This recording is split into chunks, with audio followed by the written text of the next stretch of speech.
ఉద్యోగుల భద్రతకు చర్యలు తీసుకుంటామని రాష్ట్ర మంత్రి వివేక్ వెంకటస్వామి తెలిపారు. నాంపల్లిలోని తెలంగాణ గెజిటెడ్ ఆఫీసర్స్ భవన్లో తెలంగాణ ప్రైవేట్ ఉద్యోగుల సంఘం డైరీ ఆవిష్కరణ కార్యక్రమంలో ప్రొఫెసర్ కోదండరాంతో కలిసి ఆయన డైరీని ఆవిష్కరించారు.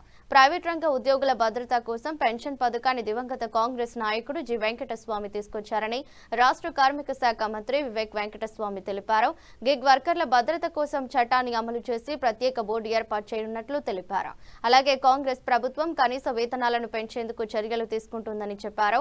ప్రొఫెసర్ కోదండరాం మాట్లాడుతూ గిగ్ వర్కర్ల చట్టం తీసుకురావడంలో మంత్రి వివేక్ వెంకటస్వామి కీలక పాత్ర పోషించారని పేర్కొన్నారు. కార్యక్రమంలో ప్రైవేట్ ఉద్యోగుల సంఘం అధ్యక్షుడు గంధం రాములు, ఏలూరి శ్రీనివాసరావు, బి శ్యాం, రాజాలింగం, కర్ణాకర్ రెడ్డి, శివప్రసాద్, అంబటి తులసి పాల్గొన్నారు.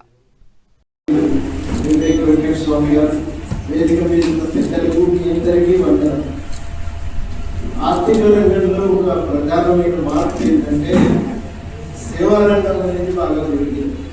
బ్యాంకులు, చిట్ ఫండ్స్, ఇన్సూరెన్స్ కంపెనీలు, వాటికి తోడుగా విద్యా సంస్థలు, రీసెర్చ్ కేంద్రాలు, వీటిల్లో పనిచేస్తున్నటువంటి వైద్య హాస్పిటల్స్ ఇవన్నీ కూడా పెరుగుతూ ఉండడంతో వీటిల్లో పనిచేసేటువంటి టెక్నికల్, నాన్ టెక్నికల్, అడ్మినిస్ట్రేటివ్ సిబ్బంది బాగా పెరుగుతున్నారు.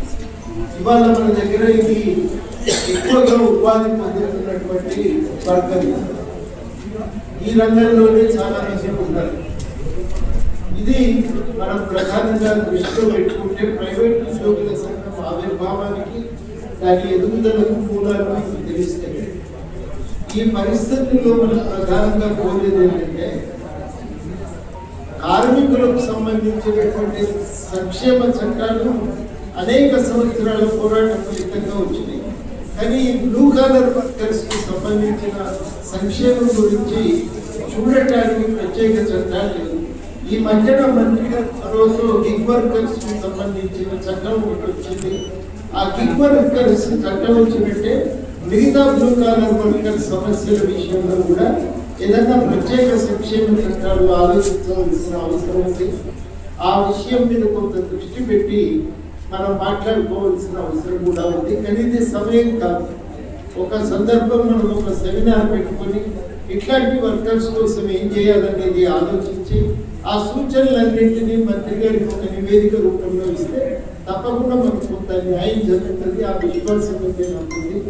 మరి ఈ విషయం గురించి మళ్ళొక్కసారి మనం మాట్లాడుకోవాల్సిన అవసరాన్ని ఎత్తిచూపుతూ మంచి డైరీ ఆవిష్కరించినందుకు మీ అందరికీ శుభాకాంక్షలు.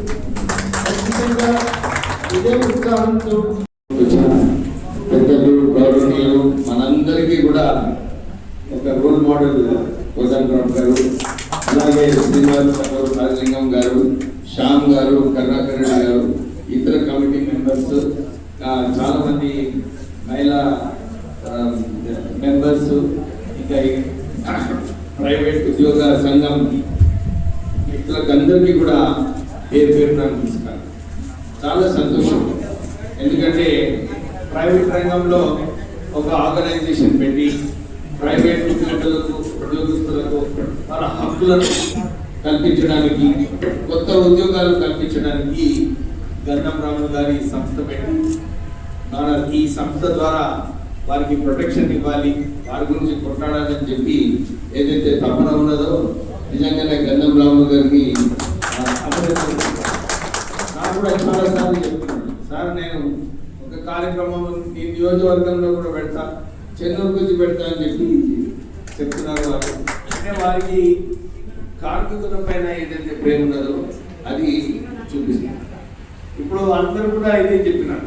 అందరూ మన సీనియర్ నాయకులు శ్రీనివాస్ గారు, రాజలింగం గారు, మన ప్రవీణ్ గారు, తెలంగాణ ఉద్యమం కోసం కొట్లాడిన వాళ్ళందరూ గుర్తింపు పోయిందని చెప్పి చాలా మంది మాట్లాడుతున్నారు. ఈ విషయం కూడా నేను చాలాసార్లు తెలంగాణ ఉద్యమకారుల గురించి మాట్లాడడం, మన కోదండరాం గారు కూడా మా ఆఫీస్కి వచ్చి ఇదే చెప్పినారు, డాక్టర్ గారు ఏదో ఒకటి చేయాలి, నువ్వు పొన్నం గారు ఉన్నారు క్యాబినెట్లో, మీరు కుట్లాడాలి వీళ్ళ కోసము. ఏదైతే కాంగ్రెస్ పార్టీ హామీ ఇచ్చిందో తెలంగాణ ఉద్యమకారులకు, ఆ హామీలన్నీ కూడా నెరవేర్చాలని చెప్పి మీరు కొట్టాడాలని చెప్పి వారు మొన్ననే వచ్చి నాకు ఆదేశాలు ఇవ్వడం జరిగింది. నేను వాళ్ళకి చెప్పినాను, మేము ఎప్పుడు కూడా ఏ సమావేశంలో అయినా కానీ తెలంగాణ ఉద్యమకారులు నిజంగానే ఆ రోజులలో త్యాగం చేసి వారు ఏదైనా కానీ లేదు మనకు తెలంగాణ సాధించుకోవాలి, తెలంగాణ వస్తే మనకు మంచిగా అవుతుంది, మన బ్రతుకు మంచిగా అవుతుంది అని చెప్పి మీరు చేసిన పోరాటం ఎవరు కూడా మర్చిపోలేదు. అందరేమో వారు కొత్త రామాల కోసం వాడుతున్నారు, కానీ డెఫినెట్లీ మీరైతే ఎప్పుడు కూడా గుర్తుకు ఉండాలి కూడా. అండ్ మీకు మాటిస్తున్నా, నేను కూడా మళ్ళీ ఒకసారి ముఖ్యమంత్రి గారితో మాట్లాడి ఏదైతే మీ డిమాండ్స్ ఉన్నాయో ఆ డిమాండ్స్ డెఫినెట్లీ మేము క్యాబినెట్లో తీసుకొని చర్చిస్తామని చెప్పి మీకు మళ్ళొకసారి విశ్వాసం చూపిస్తూ, ఎందుకంటే కోదండరాం సార్ ఉండాలి ముందు సార్, మీరేమనుకోకండి, ఎందుకంటే మీరు ఉంటేనే మీ పేరు చెప్పి మేము కొట్లాడుతున్నాం. ఈసారి అసెంబ్లీ అయినప్పుడు మీరు పార్టీ అసెంబ్లీకి అందరం కలిసి మళ్ళొకసారి ముఖ్యమంత్రి గారి దగ్గర వెళ్ళి విషయాలన్నీ కూడా మనం చర్చించుకున్నాం. తర్వాత ఇప్పుడే చాలా మంది మాట్లాడటం చెప్పినారు, మీరు మీ నాన్నగారు కార్మిక శాఖ మంత్రిగా ఉన్నప్పుడు ఏదైతే పేరు సంపాదించారో మీరు ఆ పేరు సంపాదించమని చెప్పి రాజకీయం గారు చెప్తున్నారు. అంటే మా నాన్నగారు నిరంతరం కార్మికుల కోసం పోరాటం చేసిన వ్యక్తి. వారు ఎప్పుడు కూడా, ఎందుకంటే నేను ఇండస్ట్రీస్ అసోసియేషన్ ప్రెసిడెంట్ సిఐగా ఉన్నప్పుడు మా ఇండస్ట్రియలిస్ట్ అందరూ కూడా వచ్చి చెప్పినారు, సార్ మీ నాన్నగారు పెన్షన్ స్కీమ్ ఇంట్రడ్యూస్ చేస్తున్నారు, ప్రైవేట్ సెక్టర్లో చేయొద్దని చెప్పండి, ఇండస్ట్రీస్ పూర్తి వేస్తారు, లాస్ ఉంటుందని చెప్పి నాకు వచ్చి రిప్రజెంటేషన్ చేశారు. నేను ప్రెసిడెంట్, నాకు చాయిస్ లేదు. అయితే నేను పోయి మా నాన్నగారికి చెప్పినాను, ఇట్లా ఉంది సంగతి, వీళ్ళందరూ కూడా వచ్చి కలుస్తారంటే మా నాన్నగారు ఒకటే అన్నాడు, సో ఇక్కడ నుంచి గెట్ అవుట్ అని చెప్పి నాకు తరిమేయడం జరిగింది. ఎందుకంటే వారికి కార్మికులు అంటే ఆ ప్రేమ, ఆయన తెలుసు, ఆ బాధ్యత. వారు నిజంగానే ఈరోజు చూసుకుంటే ఆ ప్రైవేట్ సెక్టర్లో పెన్షన్ ఇంట్రడ్యూస్ చేయడం వల్ల ఎక్కడ కూడా కంపెనీలు మూతపోలేదు. కానీ ఒక బాధ్యత ఏదైతే ప్రైవేట్ రంగంలో కార్మికుల పైన ఉండాలో ఆ బాధ్యత కూడా నెరవేర్చడం జరిగింది. సో ఇలాంటి మంచి స్కీమ్స్ మా నాన్నగారు నిరంతరం కార్మికుల గురించి ఆలోచించి వారు చేసేవారు. నేను కూడా కార్మిక శాఖ మంత్రిగా అయిన తర్వాత నాకు కూడా అనిపించింది, మా నాన్నగారు ఏదైతే చేస్తారో కార్మికుల గురించి నేను కూడా ఏదో ఒకటి చేయాలి మంచిగా అని చెప్పి 2 అంశాలు నేను తీసుకోవడం జరిగింది. ఒకటి ఈ గిగ్ వర్కర్స్, ఇప్పుడే కోదండరాం గారు చెప్పినట్టు మన తెలంగాణలో రాహుల్ గాంధీ గారు ఏదైతే గిగ్ వర్కర్స్ చట్టం అమలు చేయాలని చెప్పి మాకు ఆదేశాలు ఇచ్చారు. కానీ మంచిగా ఒక బిల్ రూపంలో తీసుకొచ్చి క్యాబినెట్ తీసుకొచ్చి ఈ వచ్చే అసెంబ్లీ సెషన్లో ఈ గిగ్ వర్కర్స్ కి కూడా ఒక భద్రత కల్పిస్తూ ఒక బోర్డు ఫామ్ చేసి వాళ్ళందరికీ కూడా హెల్త్ విషయమైన ఇవన్నీ కూడా చాలా సమస్యలు ఉన్నాయి.